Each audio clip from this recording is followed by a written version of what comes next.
Next आता है आपका टर्नओवर रेशो। टर्नओवर एक रेशो को हम एक्टिविटी रेशो भी बोलते हैं। टर्नओवर रेशो का मतलब क्या होता है? टर्नओवर का मतलब है जो आपकी कॉस्ट ऑफ गुड सोल्ड है और उसका इन्वेंट्री पर कितना है, स्टॉक टर्नओवर कितना है, डेटर टर्नओवर कितना है, क्रेडिटर टर्नओवर क्या है, वो सारी चीज़ें आपको निकालनी पड़ती हैं। तो सबसे पहले स्टॉक टर्नओवर को इन्वेंट्री टर्नओवर भी बोलते हैं। इसको हम कैसे फॉर्मूले से अप्लाई करेंगे? इसके अंदर फॉर्मूला जब आप लोगे तो आपको क्या लेना है? कॉस्ट ऑफ गुड सोल्ड लेना है। कॉस्ट ऑफ गुड सोल्ड के बेसिस पर ही आपको इस क्वेश्चन को निकालना है। तो कॉस्ट ऑफ गुड सोल्ड के बेसिस पर आपने इसका फॉर्मूला बनाया, cost of good sold divide by average stock. Cost of good sold आपको पता है सेल माइनस ग्रॉस प्रॉफिट करके है। तो अगर आपके पास सेल ना दे रखी हो तो आप दूसरे फॉर्मूले से भी निकाल सकते हैं, opening stock plus purchase plus wages direct expenses, उसमें से क्लोजिंग स्टॉक को माइनस करके। एवरेज स्टॉक जो होता है वो आपका opening plus closing divide by 2 से ही लेना है आपने। कई बार क्वेश्चन में आपका कॉस्ट ऑफ गुड सोल्ड नहीं होता तो वहाँ पर आपको सेल को ही, जो नेट सेल होती है उसको ही यूज़ करेंगे as a cost of good sold में। कई बार क्या होता है, जो स्टॉक का मीनिंग होता है उसका मतलब फिनिश स्टॉक से ही होता है। कई बार आपका जो एवरेज स्टॉक होता है वो नहीं दिया होता इन, तो वहाँ पर आपका क्लोजिंग स्टॉक अगर दिया होता है तो उसको ही as a average stock treat कर आपने क्वेश्चन को करना है। ठीक है, मीन कहने का ये 4 बातें आपकी इसमें दे रखी हैं, इन चारों बातों को आपने इसमें ध्यान से पढ़ना है। अब जैसे ओपनिंग स्टॉक है, परचेज ड्यूरिंग द ईयर है, सेल्स ड्यूरिंग द ईयर है, क्लोजिंग स्टॉक है। इन्वेंट्री टर्नओवर में कॉस्ट ऑफ गुड सोल्ड क्या आ जाएगा? जो आपका ओपनिंग स्टॉक है उसको अंदर परचेज ऐड कर दीजिए, क्लोजिंग को माइनस कर दीजिए, वहाँ से आपका आ जाएगा कॉस्ट ऑफ गुड सोल्ड। और एवरेज स्टॉक आपको दे रखा है, दोनों का ओपनिंग क्लोजिंग है, डिवाइड बाय 2 करके। इसी तरीके से ईयर 2 सेकेंड का निकाल लीजिए। 24th इलस्ट्रेशन पे पहुँचिए।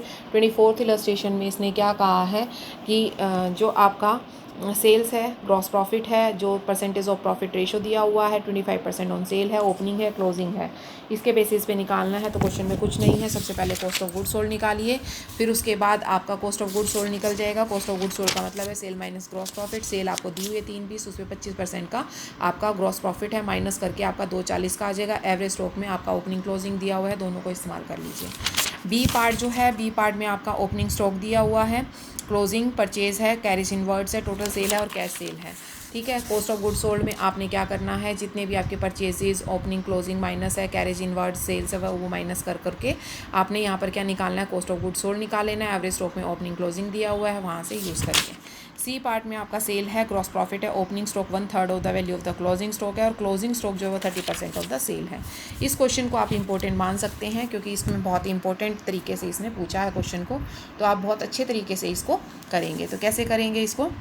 वो कहता है gross profit of 25% on the cost है, और इट मीन्स दैट इफ़ अगर आपकी कॉस्ट कितनी हो जाती है, 100 हो जाती है। अगर आप कॉस्ट कितनी लेते हैं, 100 अगर आपकी कॉस्ट है, तो इसका मतलब क्या हो जाता है कि जो ग्रॉस प्रॉफिट है वो 25 है आपका, तो इसका मतलब सेल कितनी हो जाएगी, जो गुड सोल्ड होगी वो सेल 125 हो जाएगी। तो इसका मतलब जो ग्रॉस प्रॉफिट है वो कह रहा है कि 4 लाख है, इंटू 25% ऑफ 125 आ जाएगी, जो कि 80,000 रुपया होगी। कॉस्ट ऑफ गुड सोल्ड कितनी हो जाएगी, 4 लाख में से 80,000 माइनस करके आपकी कॉस्ट ऑफ गुड सोल्ड आ जाएगी। क्लियर है यहाँ तक?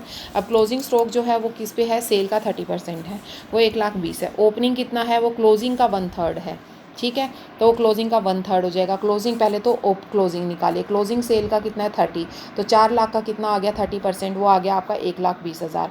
इस 1,20,000 का 1/3 है ओपनिंग, तो इसका मतलब 40,000 रुपया। 40 आ गया ओपनिंग, तो opening plus closing divide by 2 करके आपका क्या आ गया, average stock. Stock turnover ratio क्या हो जाएगा, cost of good sold divide by average stock. तो क्वेश्चन बहुत ईजी था, मुश्किल नहीं है, लेकिन यही बात है कि 1 बाय 1 आपको इनको करना है।